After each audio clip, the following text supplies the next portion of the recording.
Hey guys, welcome back to the Nerdy Gritty, where we delve deep into the details of pop culture. Dez is laughing because I hesitated a little, but it was fine. I'm Fox. I'm Dez. Yeah, that's Dez over there. Hey guys, welcome back. Yeah. Dez. It has been a week.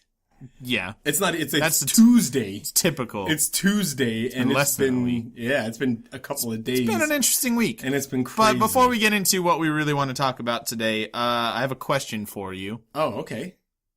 It's nothing that big a deal. What's up? How's it going? Oh, no.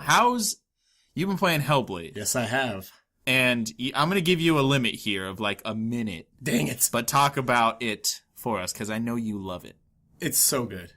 Right. It's so good. Okay, so imagine if Naughty Dog made a game, but instead of it being a really beautiful story that's occasionally interrupted by puzzles and chest-high shooting, it's a really beautiful adventure story that's interrupted by puzzle and chest-high shooting.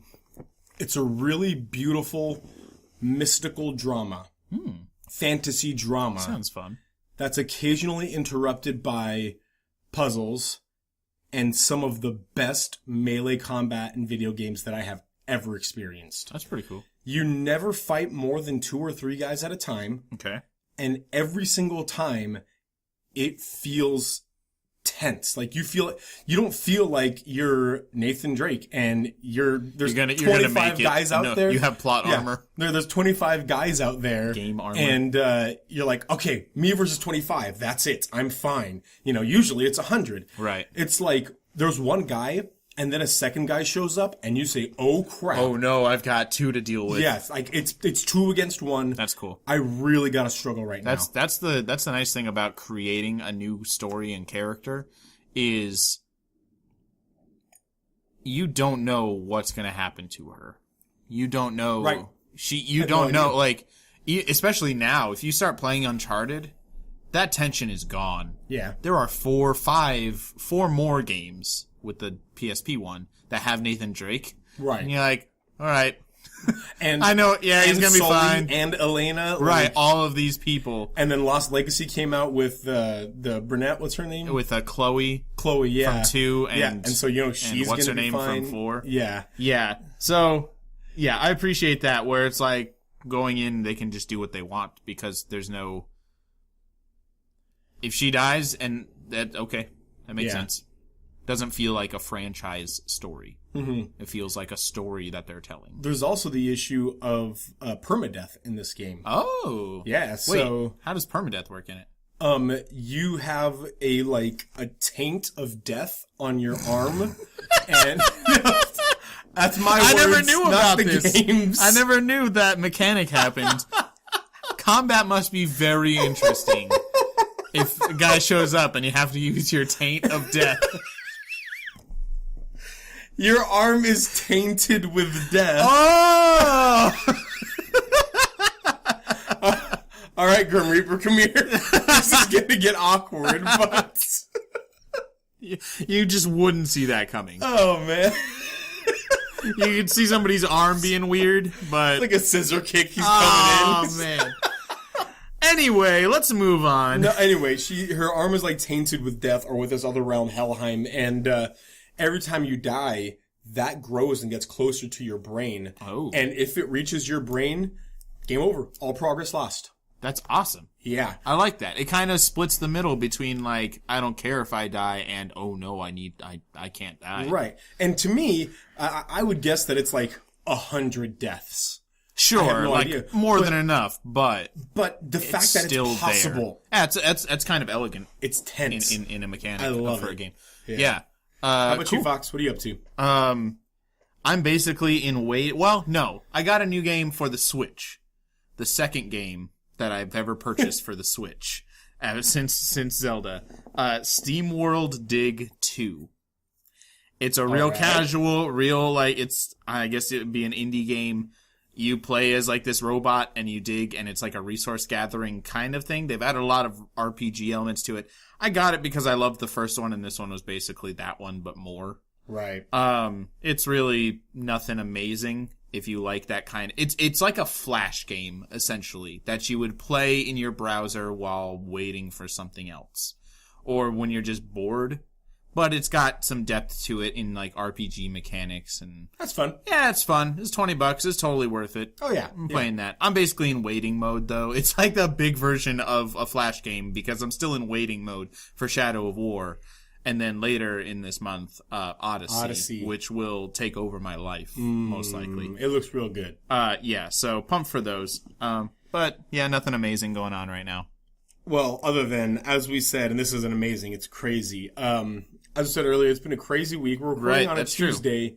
On Sunday night, 2 days ago, there was the mass shooting, the deadliest mass shooting in United States history. Yeah. It was in Vegas. In Vegas. And, you know, of course, that's something that you talk about. And with Fox and I, we talk about a lot of video games and comic books and all kinds of things like that. Sure. And having this on the mind and talking about that, it reminded me of Gary's mod for Half-Life and how somebody had created a mod for the Columbine shooting. Yeah. Where you can be the shooter and go in and shoot people. Right. And how that was a huge hubbub. And then, of course... obviously it was after Columbine, which is actually a pretty decent long time ago now. Yeah, that's probably 20 years ago now. 20 years ago. Yeah. So that's pretty while ago.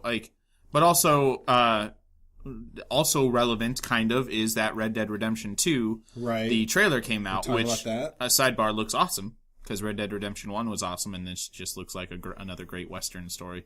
But it's made by Rockstar. Yep. Who is themselves, obviously they've created Grand Theft Auto, they created Bully, they created their uber controversial ping pong game.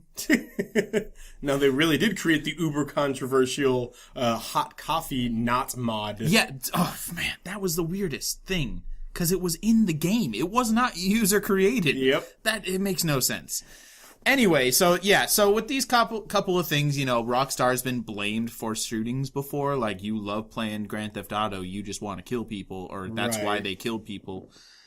So we thought we'd talk about the idea of censorship, particularly in the video game industry, and kind of go from a different couple aspects of it. Again, this won't be really much of like a debate. It might kind of turn into, because I generally am a little more liberal with art and what it should be allowed to do, I think. But we just kind of want to talk about games and how they should be, if they need to be responsible to the public, or if, things like that. And we do want to be clear here that we will likely not get political about guns and things like that. Obviously, we'll get political about video games. Sure. But we're not going to talk about whether we think people should or should not have guns. We're probably, I don't know, maybe we'll, but probably I've got 2 guns right here. So, put those guns away, Fox. You're in a public Sorry. place. I brought my rifles for this conversation. He flexed, by the way, guys, just so you know. Sorry, I flexed on you. But... yeah, so our conversation just went from talking about the shooting to me being reminded of Gary's mod and the Columbine thing. And then, of course, I was thinking, like, I wonder how long it's going to be until somebody's going to create a Rainbow Six Vegas mod where something like this is happening. I mean, it's already in Vegas. You know, and like just something ridiculous like that. Sure. And so the question is how can or should or in what way should video games censor themselves, if they should at all? Right. So we're going to start incredibly general here. Fox, censorship in video games as a blanket thing. What's your thought on it? Self-censorship. I've created this. I'm going to stop making it or change it. I understand that. That's fine by me. You make what you want to make. Although I would hope that people would be bold in what they want to do. Right. If it serves a purpose or is like artistically But bold sound. in what they want to do. They want to do. Yeah. Yeah. So, for example, there is, I've talked to Steve or Des a little bit about this, but there's a game called 6 Days in Fallujah. Right. It was a game that I'm fairly certain was, it was being developed by company. If you want to look that up, you can look it up. Yeah, but I forget the company that was actually creating it. And they were creating a game based on in the Afghanistan war. I honestly don't know the exact circumstances. A battle that took place in the city of Fallujah. The Second Battle of Fallujah. There you go. It was very important. People died. Atomic Games was the developer. Atomic Games. Yep. Okay. Very important, and I think it might have been the soldiers actually came to them and wanted to create a game based on this event, based on this battle. Make it historically accurate, make it, true to, not flashy or taking advantage of the situation, making it politically controversial, but they wanted to create a game to put people in the shoes of the people in that fight and kind of give them an idea of what it was like. And they were proceeding pretty much I feel like they were pretty far into development. According to the Wikipedia article, so as much as you want to trust that, they interviewed over 70 individuals composed of returning U.S. Marines, Iraqi civilians, Iraqi insurgents, war historians, and senior military officials. So they did their homework. They were proceeding in a very responsible way, creating something that they knew they couldn't. The fact that they interviewed all those people meant that they knew what they were doing. They knew that it'd be controversial. And so they were Capcom backed them, became the production company. Yeah, funded it basically. Fairly certain it was Capcom, which is awesome and actually shocking. Not that it's Capcom, but that a major game company like that would be willing to put the money into something that could be controversial like that. And then, unfortunately, I believe it was the mother of one of the soldiers involved in the battle who had died, who had lost his life in the battle, found out about it and was outraged. Right. And here's the thing, you have to say, I understand. Yeah, absolutely. She does not want a game that's, I don't know if it would have had his name in it, but something that close to her heart. Well, even you gotta take into account the idea that she is an older woman. Sure. What year was this? 2004. Okay. And so this was 13 years ago, and 13 years ago, a probably 50-year-old woman-ish. Yeah. To her, video games are Pong. They are a children's toy. Exactly. Yes. So yeah, you gotta take all of that in context. She is not just some lady who's like, no, violence is video bad, games and bad. You're evil, and stop it. You're just making toys, and you're just trying to make money. And essentially what happened is that production stopped. I think it was that Capcom decided to pull their funding, to basically stop development, and they weren't able to continue. Hence, we don't have 6 Days in Fallujah, the video game. Right. Because it would have been out a long time ago if we had. So... It's like, that's self-censorship to me. Capcom said, we don't want to fund this. They had their reasons. You can disagree with them, but it was not some outside entity saying you're not allowed to create something because of these reasons. It was them. They weren't making it, but they were responsible for it. And so I understand that. That's to illustrate the point that self-censorship, I think, is okay. But as far as governmental or, some kind of third-party ratings board or something saying, nope, can't do it. Mm-hmm. That obviously, I hope that would be obvious, is reprehensible. You cannot. Well, to an extent. Obviously, you don't want, child pornographic... Bad thing. Yeah. You don't want child pornographic video games being released. Sure. I mean, those are going to be illegal regardless of being video games. Right. Though. Irregardless of being video games. That's just illegal content. Yeah. You couldn't make a snuff video game with, actual human beings dying and say, nope, it's censorship, you can't let me. It's just illegal in the first place. But making a game about a war and, entirely, it could be offensive to some people, but it's not illegal to make in the first place. That, there's a difference there. Well, so let me ask you this. Sure. So let's pretend there's a clean slate. We already talked about, child pornography and snuff and whatever. Yeah. To even take those off the slate. 100% clean slates. When should a government step in and say that cannot be created? What you're doing is not okay. When should a government censor a video game? Right off off the top of my head, I want to say never. Okay, but we already like snuff. You're not going to want them to Right. make a snuff video Can we game. make the assumption that it's not something that's already illegal? Okay, so that I was actually not. I was not. Oh, giving that okay. I think we should make that assumption that Okay, so this your is first a thing product. says as long as it's not illegal in the first place. Right, as long as if Okay. you're making a child porn game, yeah, obviously that's illegal because it doesn't have to be a video game. Any form of child pornography is illegal. Right. So if we're going to come with the assumption that it's not already illegal to make that thing, then I want to say never. Never. And I don't even understand why the government would want to.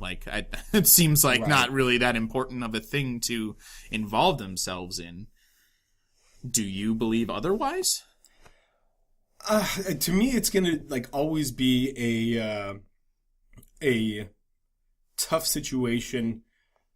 Maybe not. Here's the truth. So if in 2 months some small indie company slaps together a half-hour video game where you're Stephen Pollock and Stephen Paddock, and you have to, as fast as you can, get your guns, get them into your hotel secretly, set up your rifles. When you run out of ammo, swap out for your other rifles before, if you are Stephen Paddock and you are murdering people in the game, and that comes out 2 months from now. Do I think the government should step in and try and stop that from being released? I'm on the fence about that. I don't want to say yes right away. Right. I can't say, obviously, they shouldn't. That's not obvious to me. Right. I want to say that they shouldn't, but I could understand. Yeah. 100% if that's a thing that is attempted. Because there have been times when the government has tried to step in and say, the ESRB it's not a government board, but it is a result of government hearings. Right. Just like, I think it's whatever puts the parental guidance sticker on a CD or an album.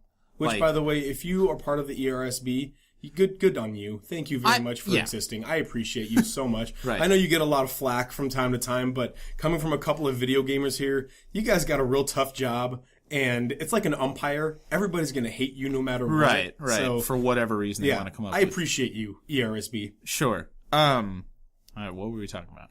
I got sidetracked. So if they make in 2 months from now, if they make a game. See, but because here's where my mind goes. If it's done, maybe not 2 months from now. If in the future. No, I said 2 months from now. Okay, fine. Sure. Because it's going to be crap in the first place because you can't make a quality game that people will play in 2 months. And that's my point, is their goal is not to make a quality video game. Their goal is to pump out a game where you can shoot put something together. I think a game in the vein of you taking on the role of a terrorist in more of a Call of Duty, we're the bad guys, you're the good guys, we have role. If there is a game that is created in which it is from the outset attempting to explain to you or maybe get you to understand the mindset of somebody who would do something like that, I think that is something that could be worthwhile. I can agree with that. Yes. But I think there are ways that you can do that without making it recent, relevant. It should, topic, something like that would probably need to be a hypothetical situation, not like a Don't say. It'd be. I think it'd be super cool, and maybe the British would take offense to this, but I think it'd be cool if there was a video game where you're Guy Fawkes, and at the end you're going to die. Yeah, know that you're going to lose. Yeah, but you're putting yourself in this man's position. Why he thinks this is a good idea? Why the gunpowder treason is going to be successful? That's a good way to look at it. Time definitely time distances the heart from the situation. Right. I doubt there's anybody in Great Britland. That's so connected to Guy Fawkes that if something were V for Vendetta came out and they said, this is offensive and I hate, the government needs to censor this. No, if they were smart, they would have been it's okay. It's not that great. It's not that big a deal. And Guy Fawkes is in it for 5 seconds. So that would be a good way to do it. Yeah. Like we said before, the reason behind it is key. But, okay, so you're the government, then how do you distinguish the reason behind it? You can't. Yeah, you can't. You can't. Anybody can say anything. You can call for hearings in the Senate and all this stuff, but they can say whatever they want to say, and you factually cannot decide if somebody is lying or not.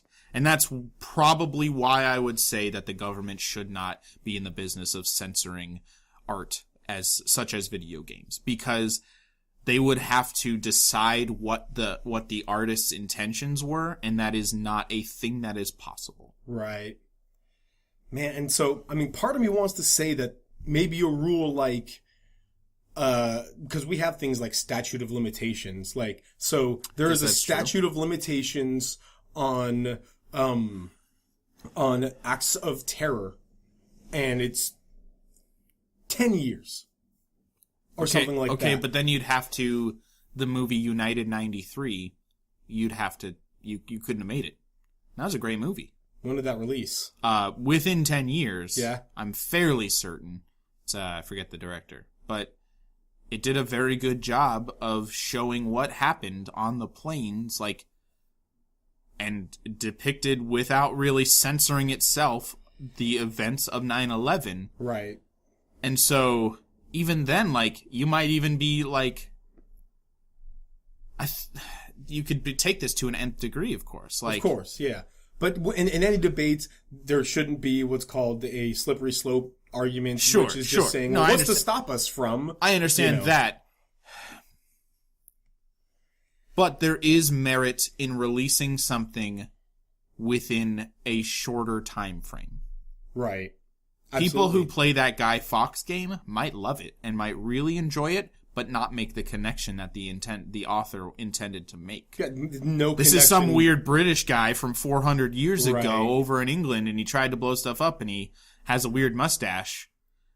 He looks and sounds, and yeah, maybe at the basic core, he has similar beliefs to somebody in a more recent thing, but it's not going to have the same emotional impact. Right. If you are depicting somebody who, let's go with a terrorist who has professed the Muslim faith and has been radicalized, as the term is used. Right. Trying to be very outside here because the Muslim faith does not endorse the things that right. people claiming to be Muslim have done. That's a debate in and of itself. That's a whole thing. But like, if you are depicting somebody like that,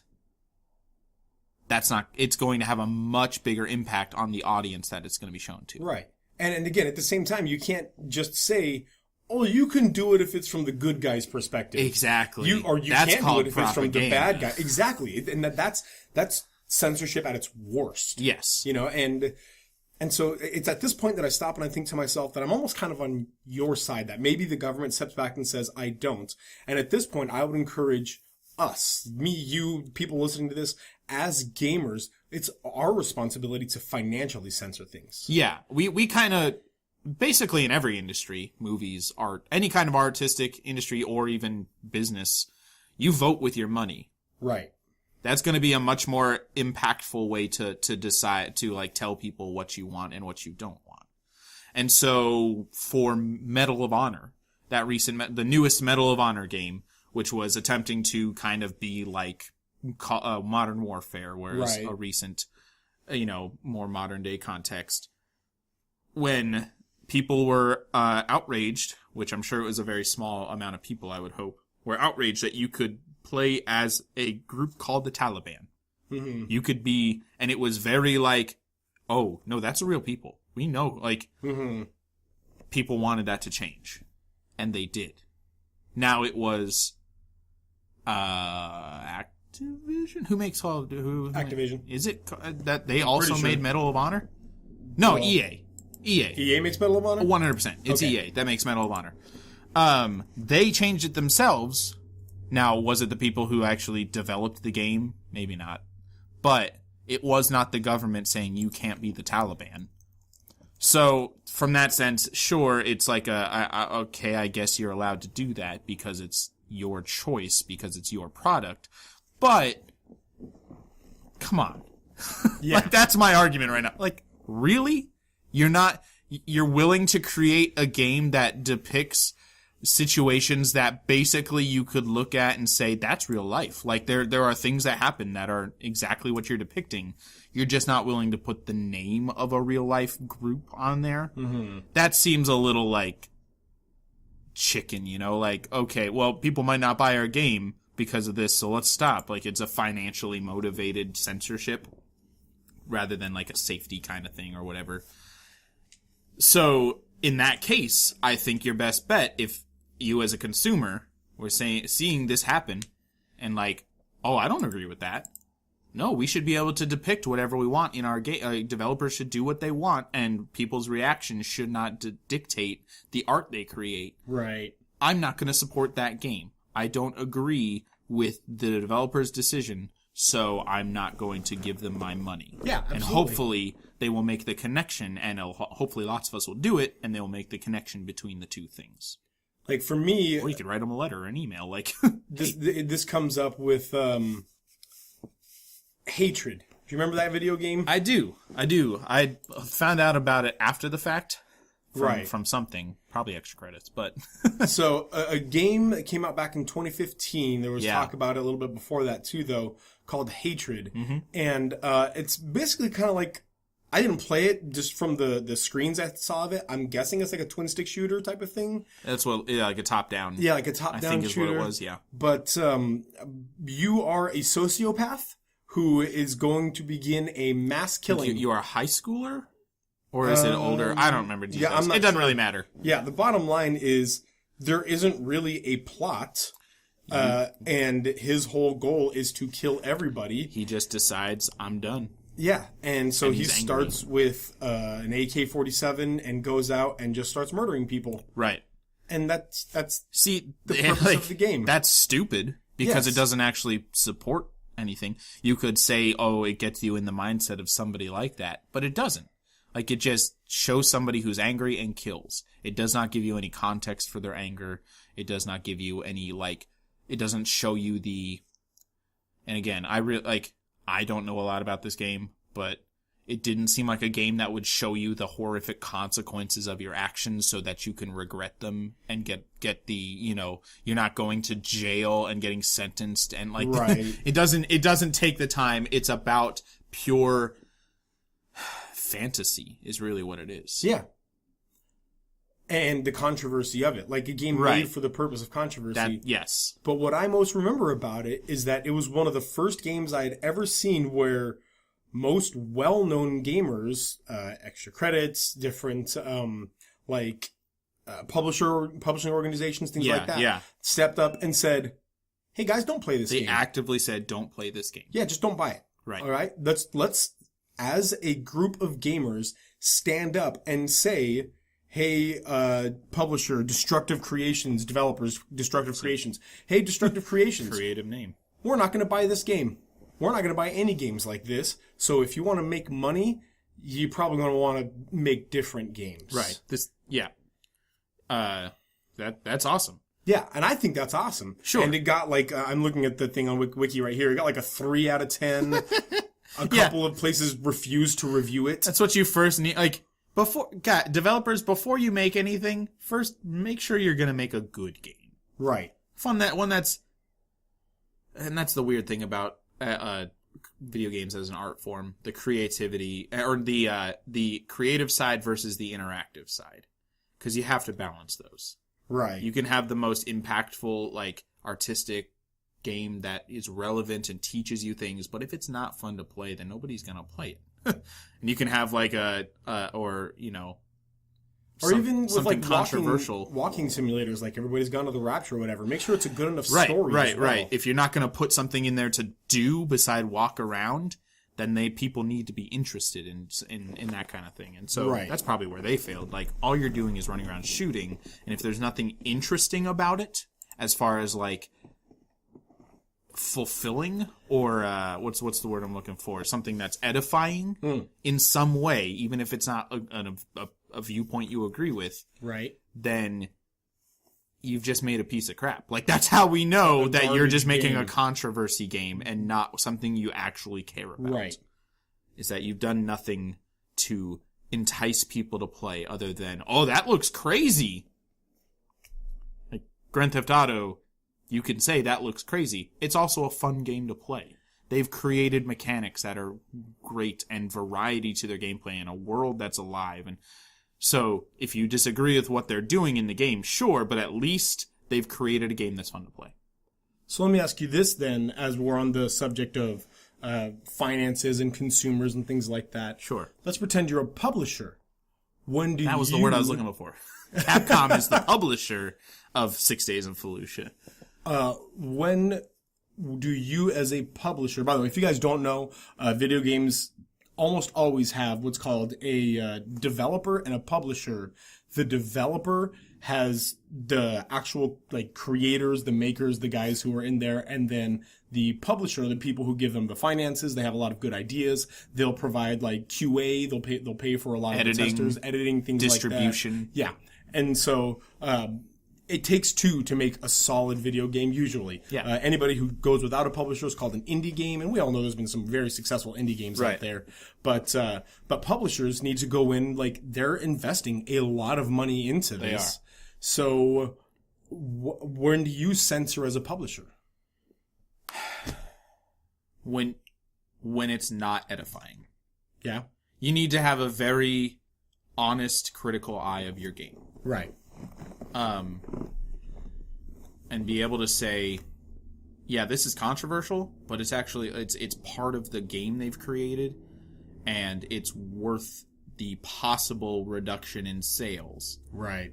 Because we're doing something beyond making a toy.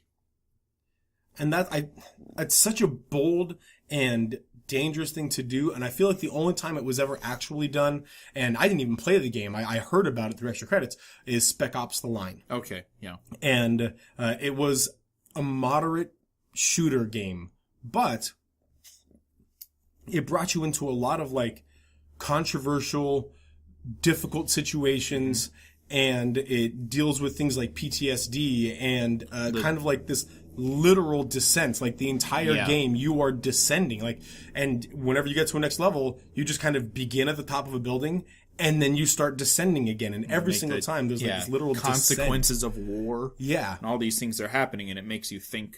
And it's a good example. There are other moments where something shocking happens, and what are other than that? Are there any other good examples of controversy that you could have seen the publisher censoring, but you're glad they didn't? No, not off the top of my head, and that's because. And see, here's the truth. It would be the dream for you to be right. That publishers they say, you know what, this may not get the sales, but it's a good, impactful game. Right. But typically, as a publisher, what you're going to come in, you're going to say, I need to make money. That's how I exist. That's how how do we make the next game? Right, exactly. Let's be real here, guys. A lot of us like to look at publishers as the greedy, money grubbing in it. Some of them are EA. Yep. Garbage. But most of the time, they just have employees that they want to, pay. Right. And have a living, and they want to make more video games. Sure. And so they have to stop and say, look, man, that's really artistic and that's really awesome, but we literally have to be aware of the bottom line, and your game will not make us money because it is too controversial.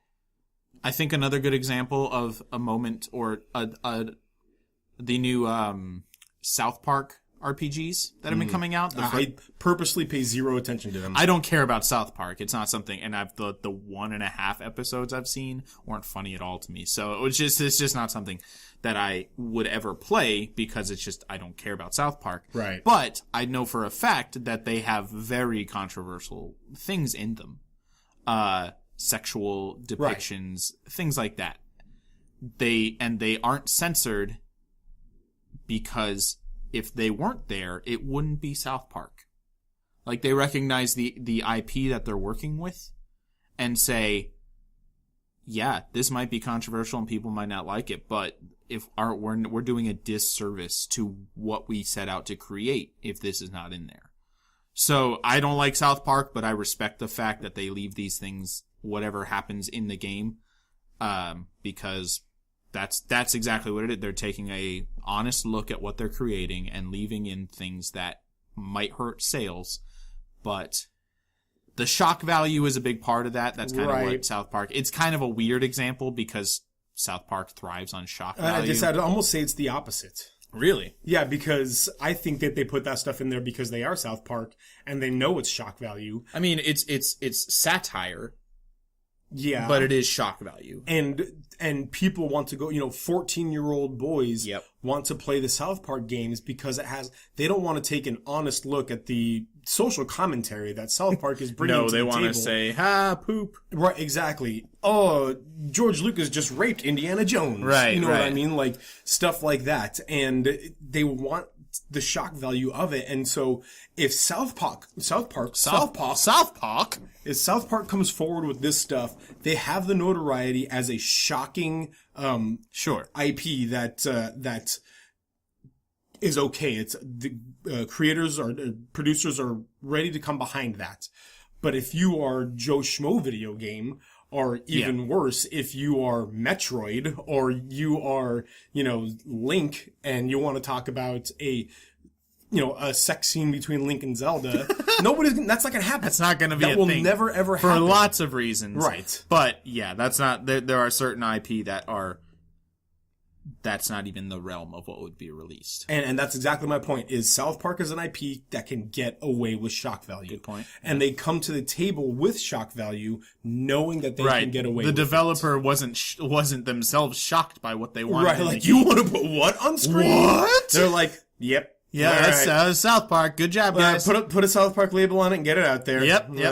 Although, to be fair, apparently the games are also pretty good. Yeah, that is fair. Yeah. The other controversial moment I can remember, the Modern Warfare series, the first one has that moment where it's not controversial in the sense that people are like, "Whoa!" It was like shocking in the sense that it happened. Right. A nuke falls, your helicopter is downed in the shockwave from it, and then you get up. And you're taking a few steps, and then you fall over and die. Right. Your main character that you've played for a while now is dead as a result of war, which was great. That was a really cool moment to have in a game that, unfortunately, now the series has just kind of not cared about that as much. Mm-hmm. But that was great. In the second game, however, it seemed like the dev or the publisher, whoever, kind of took the wrong idea from that, because the second game, I don't know if you played it, had the no Russian scene, in which you and 3 or 4 other dudes with very large, automatic guns walk into a crowded airport and just literally start mowing people down. Yep. And it has impact on the story. Like, it's not just like, now it's the airplane or, airport killing scene. Right. Then let's get back to the story. But I feel like it lost the impact. It was too shocking to be impactful. You're like, or not shocking at all, because you're like, oh, crazy, but they're just digital people, so I'm going to shoot them. Like, and that's another point that we could talk about, is you have to take into account who your demographic is. Yep. If you are going to be Call of Duty or Battlefield or whatever, you're typically going to be getting 17, 18-year-old men, boys. Younger. I drive a school bus full of junior high boys, and when they learned that I play video games, the immediate first thing they asked was if I had Call of Duty. Right. Yep. And the whole idea is they are not, very likely, not going to experience a very, deep social commentary. And I'm not saying, Call of Duty don't try, but what I am saying is you have to recognize when a teenage boy walks up and says, "Dude, I just took a gun into an American airport." Wasn't that it was a Russian airport. Wasn't that crazy? That's where the conversation ends. Exactly. It doesn't end, because somebody older could say, "Wow, that was crazy." They really were commenting on, mass shootings and how they affect the social political scene and, all these things. Your main audience, though, is saying, that was crazy. I'm going to drink some Mountain Dew because also that was advertised to me when I bought the game. There's the rub. They know know who is buying their game. Yeah. And they know that controversy will sell. And again, that comes back to what I'm talking about with publishers is for the publishers, most often, the bottom line has to be the answer. Now, there is too far for that. It does not have to be. Right. Does not have to be. Well, it does. It does have to be because otherwise people lose jobs. Like human beings go home and don't bring home a paycheck. Sure, to they their lose family. their job in which they're creating game that people don't like. It's called the free market. That's kind of how it works. And so because of that, the bottom line has to be, oh, well, that game didn't make money. Like maybe every little once in a while you can take a risk. And publishing companies do. They take a risk every little once in a while, but they have to keep a constant revenue in. Right. And so they can't just freely publish any game. They have to have some sort of censorship that some sort of filter that they put games through. And maybe every little once in a while, they let one of those games through several of the filters. But for the most part, to remain a company that employs, tens of thousands, if not 100,000 people. I suppose. I hate to have to say it, but yeah, I guess so. Money should be an important factor because there are people relying on it. But be more willing to take risks. Yes, be more willing to take risks. And I think, as a government, it's not your responsibility. Like, for example, back in the steroid era of baseball, Bill Clinton, stepped in and was like, oh, we're going to look into this steroid issue in baseball. What? Why? And meanwhile, I was like, you're the president. Shouldn't you care about more than steroids in baseball? Yeah. Good thing presidents haven't really gotten involved in sports debates since then. Hey, shouldn't you be in the Oval Office doing not this? Yeah. Shouldn't you care more about football players? Making sure that they're standing up for the national anthem. Even though they didn't do that till 2009. Anyway, let's move on. Let's not get into that. Yeah. But to be clear there, I don't think it's the government's responsibility to step up and say these things. So 2 months from now, if that video game where you're Stephen Paddock comes out, I don't think the government should do anything about that. I think we as consumers and publishers should stand up and blacklist that developer. You know what I mean? Like this guy comes out with it and then they get stuff from, EA and whoever else that say, hey, just so you know, we will never produce a game that you make. Have fun with that. We will never back you. You're saying, You've blacklisted yourself. I agree with you, but also I would play a game that responsibly takes a look at that situation and even puts you in the shoes of the person who shot people. Yes, if that's you not get my to point, no, I understand. Yeah, but I don't think that should be removed from the table of being a subject in a video game. Right. We do the same thing with every other form of art. Every other form. The interactivity is what people don't like about video games because they believe that, just like with Grand Theft Auto, if you play this too much, you're going to become like what you play. Right. Which is statistically not true and scientifically unfounded. It makes no sense. I've played lots of Zoo Tycoon in my life. Fun fact, I do not own a zoo. Fox, you have 7 giraffes. Yeah, I don't own a zoo. They just hang out in my backyard. Yeah, they're my pets. Yeah. Yeah. Right. I would play that game, though. That if it took a responsible look at the life of Stephen Paddock and maybe kind of tried to get you in his shoes and get you to understand how his life had led him to that point. That could be really cool. Which is weird because it's looking more and more like there's no reason. That's the weirdest part about this whole thing. I won't talk to you about my friend's conspiracy theory or anything like that. But no, that's okay. I don't even want to. Yeah. So anyway, well, guys, unfortunately, I feel like we didn't really We talked a lot, but didn't really get to say. Well, sure, it's much. not something you can just say yes or no or in do 45 minutes or whatever else. But thank you guys for listening. As always, obviously, let us know what you think about censorship in video games. Put in the comments your ideas, what you think. Are you more conservative? Do you think that the government should step in, that there should be a greater censorship? Or maybe you're less conservative. Maybe you say that everything should be available to anyone. I don't know. So put your thoughts in there. We want to hear it. Yeah. Thank you guys for listening. Talk to your friends. Your support is the only way. We don't advertise or anything. So we share this from you guys. Thanks, guys. Bye. We'll see you next time. Remember, save games, save lives. Have a good week.